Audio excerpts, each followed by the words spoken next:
Okay, okay, let me see.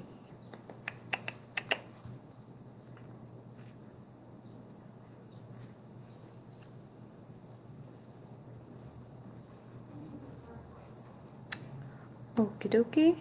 Hello, hello all. Just getting my notes up. Make sure I don't have paint on my hands. Here we go.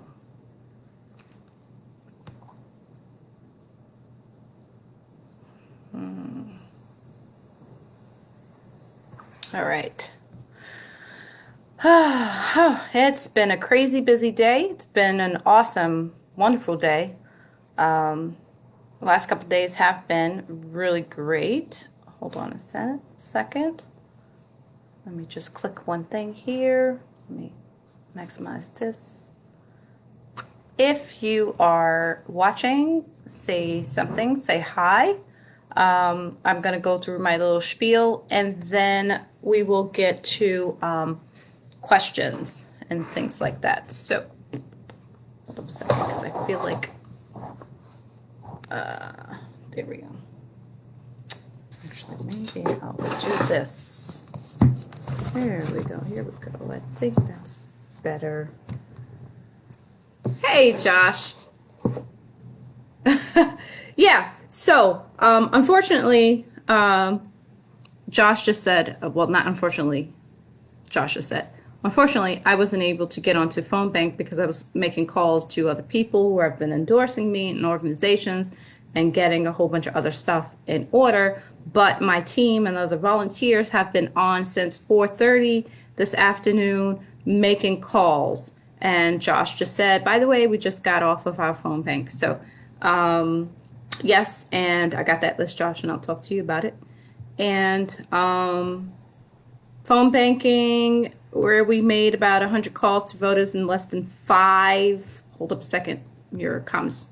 5 weeks to good job. Yes, and if you would like to volunteer and do some phone banking, please sign up. Because of everything but COVID, and I'm going to get to some numbers, but because of the pandemic, and I'm sure this doesn't need to be said, but I'm going to say it for saying sake, anyone who has been running for office for this year has had to totally change their campaigns to digital. We would usually be at the point where we're saying we just knocked on thousands and thousands of doors. At this point, I had so many town halls. We met with people where they are and where they're at.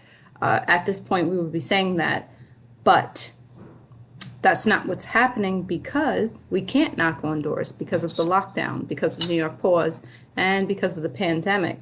So a lot of campaigns had to get really crafty and nifty with reaching out to voters because you know this, and if you're not aware of this, not everyone has internet access, and not everyone has a computer, and not everyone has a cell phone, and not everyone has email, especially in this district where it's really rural in a large portion of it, and then there's a cluster of urban city-ish, urban suburban type clusters down towards the south, but in the northern portions of it, it's very rural, and part of that last mile, meaning that those are people who just have not got the updated internet speeds or internet period.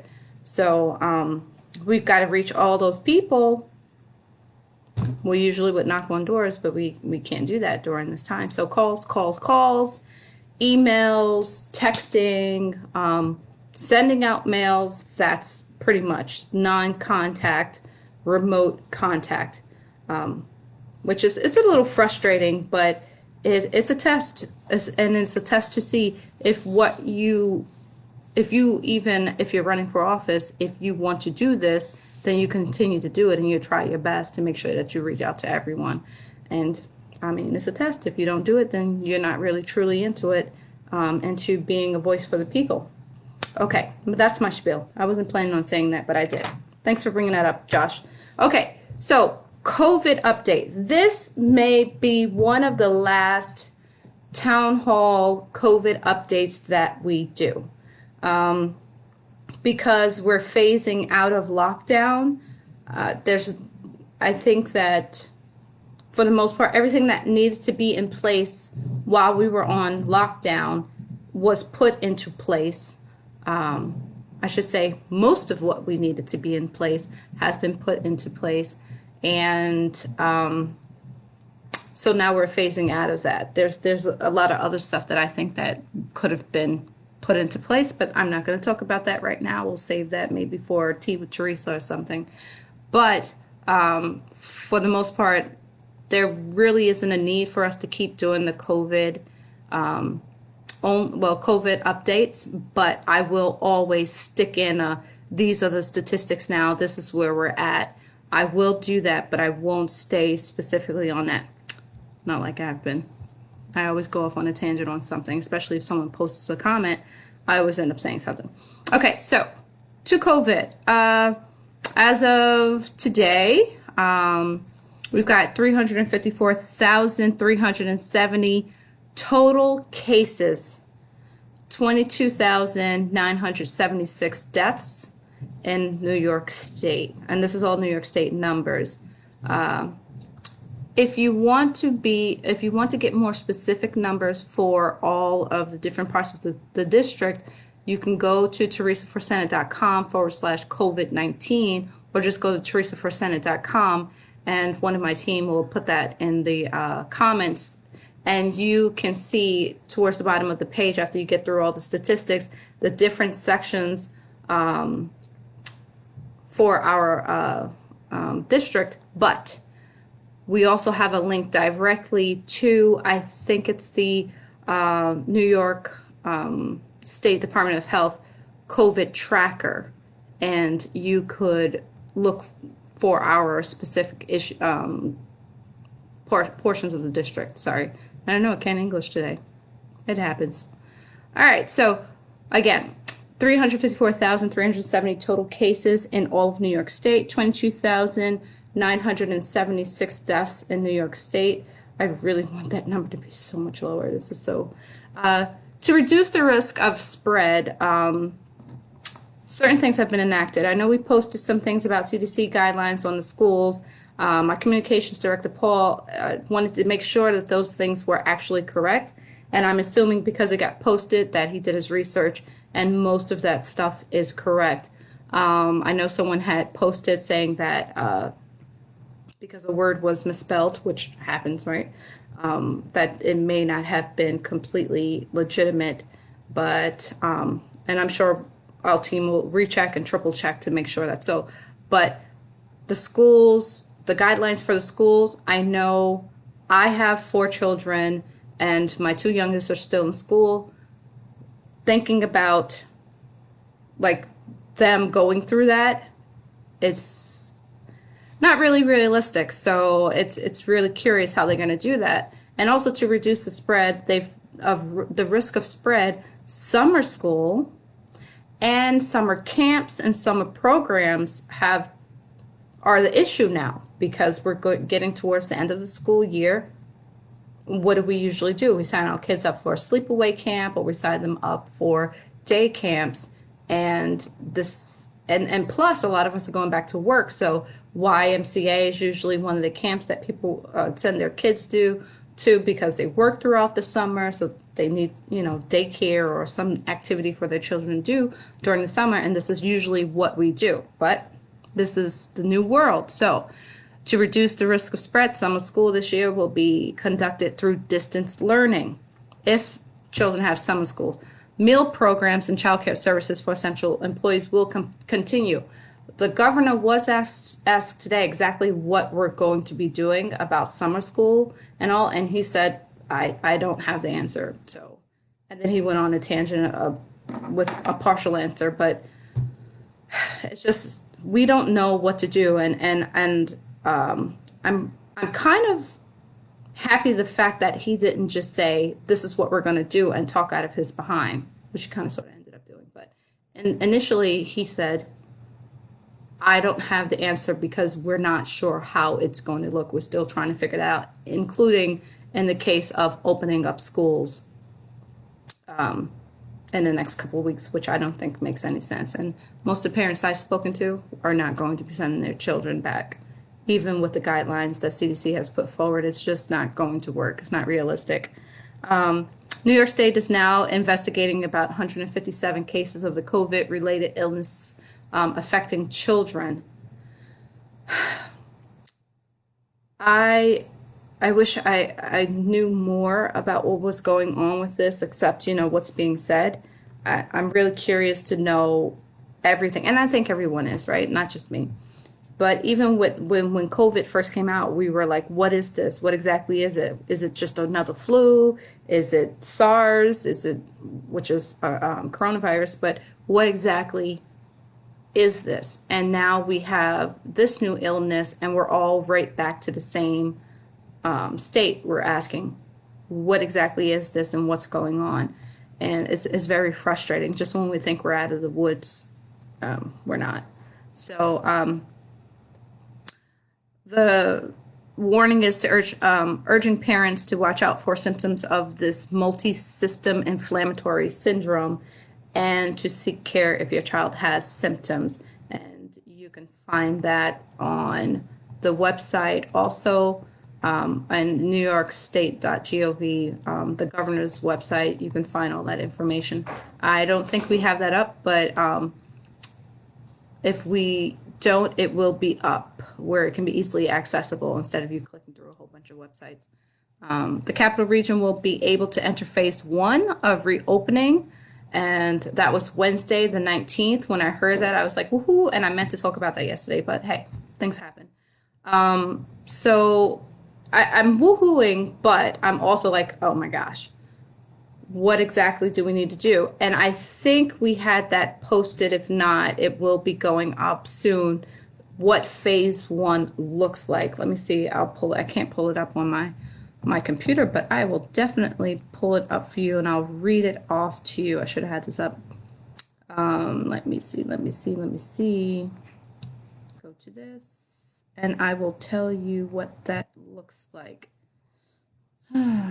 Let's see, phase 1 is social distancing remains in order by executive order.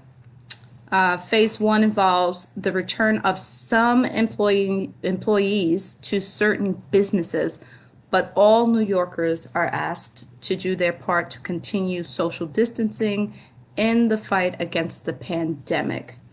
Through phase 1, we are asked to stay at home as much as possible. So we're still staying home. Don't go out if you don't. I had to go out to get some supplies. It's really annoying. But me having to go out to get supplies because I feel like I keep asking myself, is it something I should be doing? But in the end, I have to. And there were so many people, and I feel like I've been saying this for weeks, but there were so many people. I recall one of the stores I was at was limiting the amount of people, I think, to like about 100 people in the store or 75 or something like that. And then today I said, how many people are you allowing people? It went up by hundreds. It was 4 times as much as it was just like maybe a week and a half ago. And I'm not too happy about that. And so many people were out. I don't know if it's because Memorial Day weekend is this weekend. I'm not sure. But there were hundreds and hundreds of people. It was not safe. Limit socialization to household members. Large gatherings are still not allowed. Birthday parties, weddings, block parties, other celebrations. I know my neighbors had a party not too long ago. A couple of days ago, and my daughter was flabbergasted. My 13-year-old was like, what are they doing? None of them had masks on. It was, and I know it was family members, but I had 3 family members pass away from this virus. So your family is not excluded just because they're your family. They could be asymptomatic. They could be sick and not sick yet, but they could be infected and you don't know. So you gotta be careful.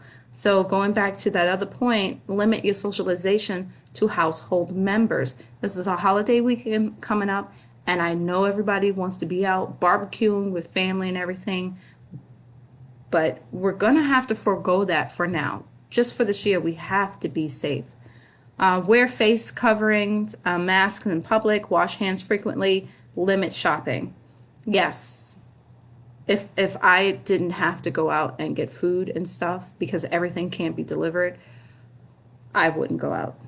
The past months have been so difficult for all of us. We appreciate the hard work you've done to help move New York towards reopening. This is from the governor. Please hang in there for a little longer to help us keep moving forward. Yes, so this is all phase one. Please.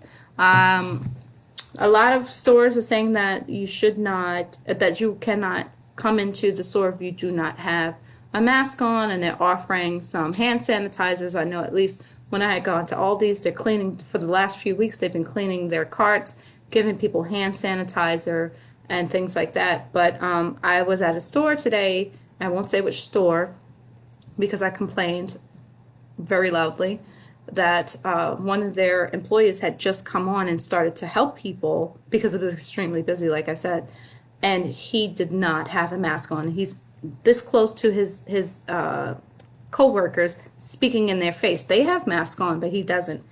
And I almost blew my top. I just was so frustrated, and it was just so unsafe, and my anxiety just went through the roof. And I had to breathe and calm down, and then I found a manager. I was like, I don't understand how you're letting that happen when every last one of us has to come in here with a mask on, and that's not being safe. I don't know what happened afterwards, but he said he was going to speak to the worker. I don't know if he just forgot, but I wasn't getting in his face and asking. Memorial Day is an important American tradition, and we want to safely honor our veterans. The state will allow ceremonies with 10 people or less at the discretion of local governments. So please, just, I have veterans in my family. I call my uncles and my cousins, or I text them or message them, and I thank them for their service. We can do that. We're in the age right now where we are video conferencing and video calling everyone.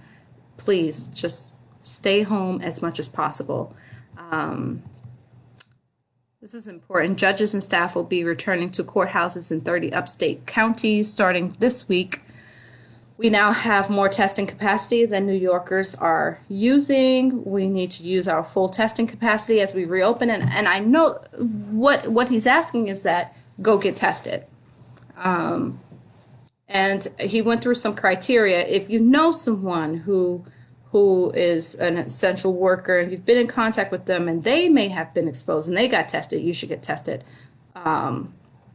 If you think you've been exposed, get tested. And I mean, just get tested. He says we have the capacity to test everyone, well, as many people as possible, then let's go get tested. I know there's some anxiety and fears over whether or not you want to know. I know I'm like that. I don't want to know because some of us, we get sicker if we do know. But I think it'll be a stress reliever or a stress relief when you get tested and find out that you're negative. That doesn't mean you need to go crazy and not wear a mask and go over. Still, you still need to protect yourself. Just get tested. Let me see. I'm trying to see.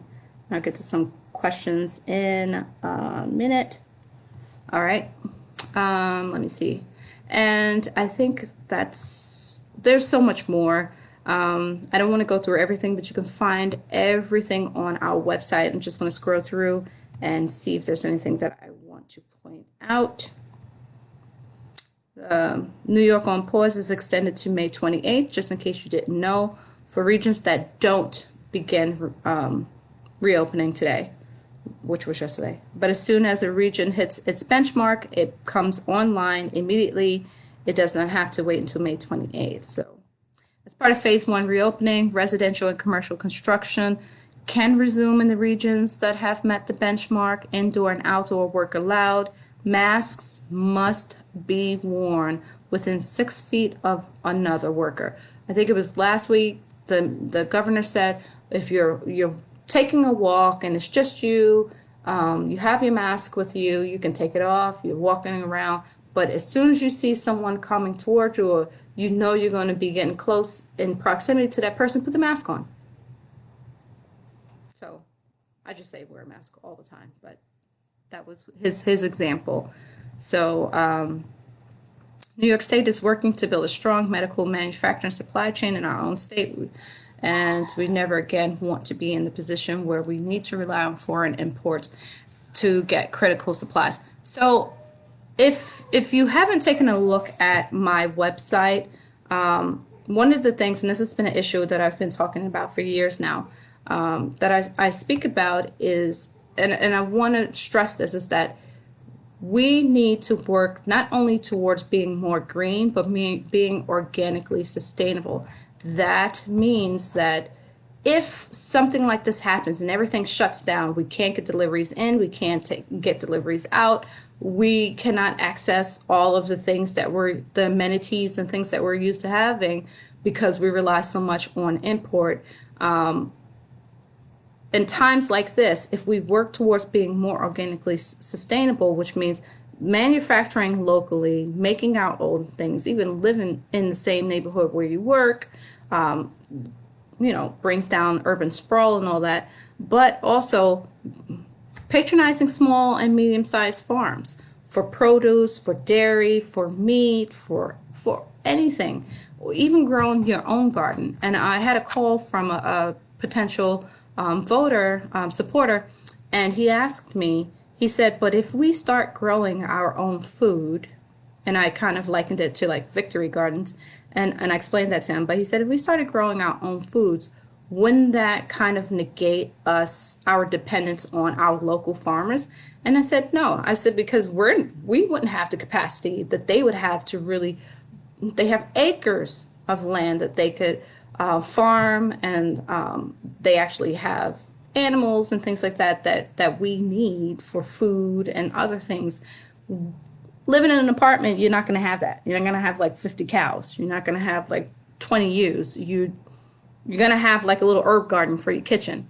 So I tried to explain to him, I said, no, if anything, we'll have like our little thyme or something like that. And then when we need eggs or anything else or meat or something like that, then we would go to those local farms and manufacturers and get that stuff. And when stuff like this happens, we would be barely phased. We would barely be phased because we have started relying on our own production of things. And that's what I mean, partly what I mean. I can go on and on and on. But if we did that, then we wouldn't worry about shortages. We wouldn't worry about not having enough, because we would be self-reliant. And that's what I'm getting at. And that's all part of going green as well. Just being organically sustainable. Okie dokie. So let's see.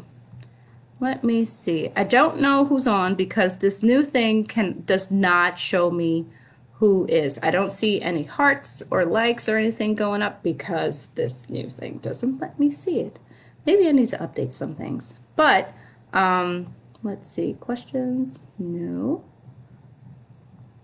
Let's see. Streaming.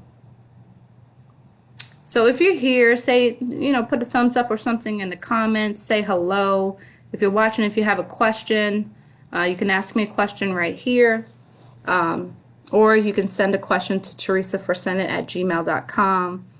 teresaforsenate@gmail.com. Let me see. Maybe I have Donald. Okay. Hi, Donald. Heather. MJ. Oh, no. MJ just liked something else. Okay. So that's pretty much all I can see right now.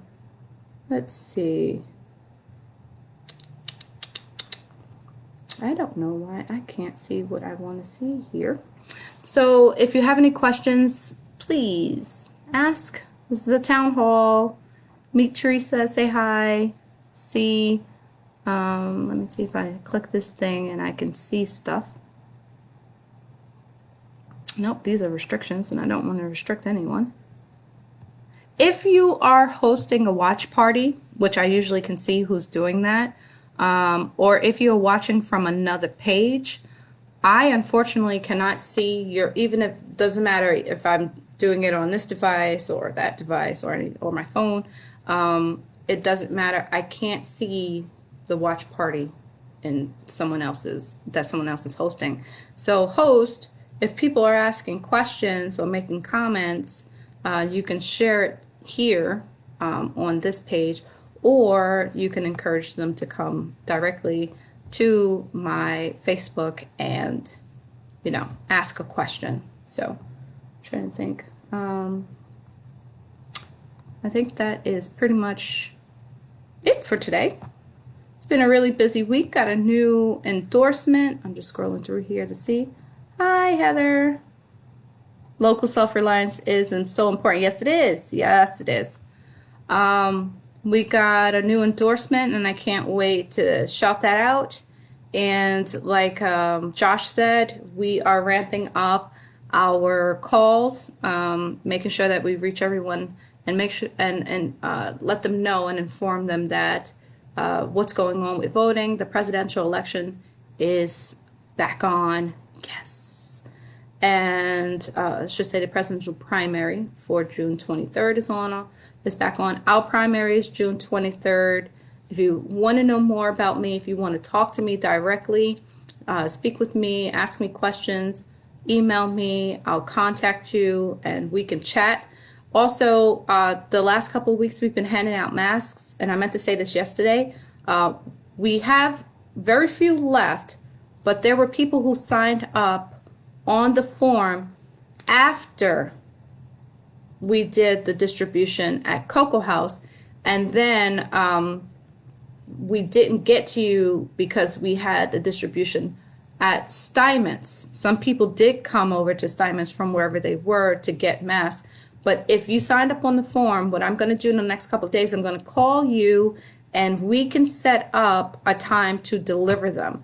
I am down to probably out of 400 and some odd masks, and that's also some of the masks I got from William Rivas at Cocoa House, and the 300 masks that we got from Saratoga Sews. I think we have 6 left. But I can get more, so don't worry. I can get more, and I'll come to you and deliver them to you. Trying to get some of those smaller masks, because the masks that we have from Saratoga Sews, they're really large for people with smaller faces and for children with small faces. But my good friend, Miss Donna Boyd over in Steinmetz, she has a nice little quick fix. She actually came out and helped out with the mass distribution over in Steinmetz with her scissors, her needle and thread, and she was just out there saying, I can fix it, I can fix it. But she also went and became the town crier to make sure that everyone knew that we were handing out masks that day. So I will give you a call. We did not forget about you. It's just that we already had set up the different distributions, so it was kind of hard to go back, and it's been really extremely busy.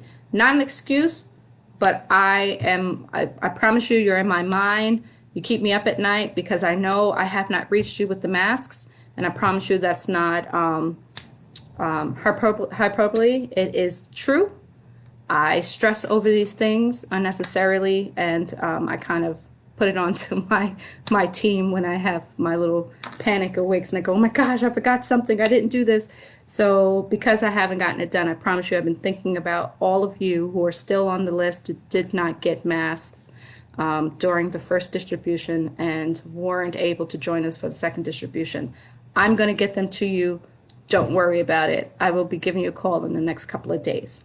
Okay? And if anyone else, if you haven't signed up for masks and you need masks, this Saturday we're supposed to be helping Jamaica Miles distribute some this Saturday at Yates. So if you live in Yates, don't sign up for masks. We're coming over there to get them. If you live in between any of these places and you don't have any masks, let me know. Email teresaforsenate@gmail.com, teresaforsenate@gmail.com. If we could put the mask link up here to the electronic form, team, if we can get that up there, please sign up and we'll get some to you, because I know not everybody lives in Hamilton Hill. I know not everybody lives in Steinmetz. Not everyone lives in Yates. But that's a concentrated place where I know a lot of people do not have access to it. Not saying that everyone else does, but just want to hit those spots, and then we'll be all over the place. Which Jamaica Miles actually has been all over, handing out masks door to door.